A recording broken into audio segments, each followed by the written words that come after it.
oil for national interest, India is being asked, are you funding this war? Tell me if buying Russian gas is not funding the war? I mean, why is it's only Indian money and oil coming to India which funds, but it's not gas coming to Europe which funds? I mean, look, somewhere, I mean, let's be a little even-handed out here.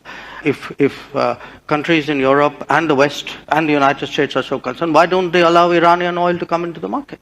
Why don't they allow Venezuelan oil to come into the market? I mean, they've squeezed every other source of oil we have. And then say, okay guys, you must not go into the market and get the best deal for your people. सुना, मैं जिनको समझ नहीं आए मैं समझाऊं. ये foreign minister को उन्होंने कहा कि रूस से तेल ना खरीदो. उसने आगे से कहा तुम कौन होते हो मैं कहने वाले, यूरोप खरीद